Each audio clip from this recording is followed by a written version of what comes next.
In Sporty news today, Serena Williams doesn't want any men in her life. Neymar has a twin, hard times for Amar'e Stoudemire, Emmanuel Frimpong raps, and Kevin Durant and James Harden take Kate Upton to work. This edition of Sporty News is dedicated to the memory of Dale Owen. The Norwegian swimmer and world champion died of a heart attack at the age of 26. Serena Williams says no to romance. The former world tennis #1 has decided she doesn't want anything to do with men for the next 10 years. No more dates, no more flirting. It's abstinence from here on out. The American athlete explained that she needed to take a break following recent love trouble. The champ bared her soul in a real heart-to-heart. She's apparently too romantic, too passionate in relationships, and she gives them everything she's got, perhaps too much in fact. She feels she's suffered too much from heartbreak of late and doesn't want to go through all that again. Not for the next decade at least. She says she wouldn't be able to handle it. Serena Williams didn't go so far as to disclose who put her in such a state, but the culprit could be rapper Common, whom she dated for a couple of tumultuous years. But there is a fine line between actions and words, so who knows how long Serena will hold out for?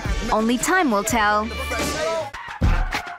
Santos' young star Neymar is not as unique as you'd think. In fact, he has his very own look-alike. His name is Gabriel and he's 15 years old. Since appearing on Brazilian television network Globo, Gabriel's life has been turned upside down, with women and advertisers knocking on his door. The two Neymars actually met on the set of a commercial. The only differences between the two are that the real Neymar is super talented, super rich, and super busy, so only stayed on set for an hour, while his body double worked a grueling 8-hour shift.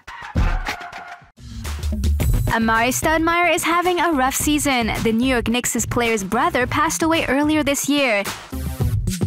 He then had to overcome several injuries before returning to the NBA courts for the playoffs. And just when everything seemed to be finally running smoothly, he managed to conjure up a rather unnecessary incident. Following his team's defeat against Miami Heat, he was unable to contain his anger and punched the glass surrounding a fire extinguisher.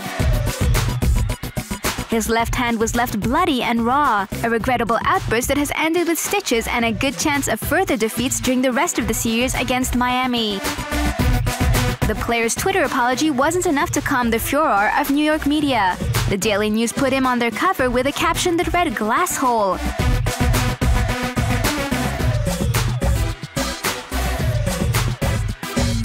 As for Knicks fans, they had plenty to say, with a number of them posting parodies of the scene on the internet. Here's our selection.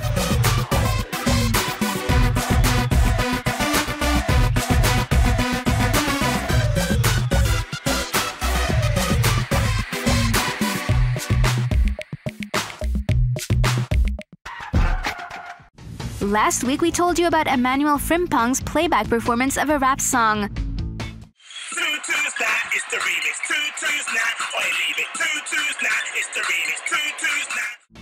Well, the young Arsenal midfielder who's currently on loan to Wolverhampton is back. He appears on English rapper Lethal Bizzle's new song Leave It, Yeah? And his performance seems to have won over the public. Lethal Bizzle even asked his Twitter followers what their favorite part of the song was, and most answered Frimpong's. The 20-year-old Ghanaian should be pleased with those words of encouragement, as he's been recovering from a ruptured cruciate ligament in his right knee since February.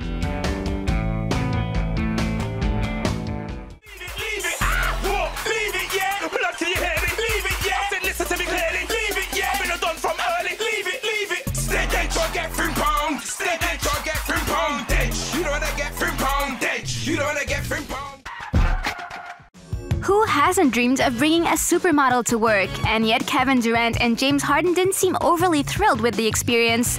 The two Oklahoma City Thunder players had to put up with the stunning Kate Upton for an entire day. And boy, was she a handful. Hi, I'm Kate.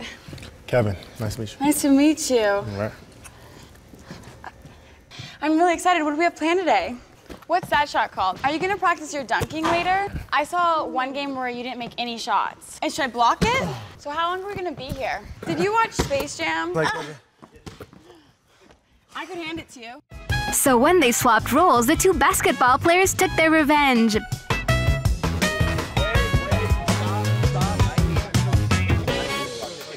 Okay. Yeah, worst picture I've ever taken.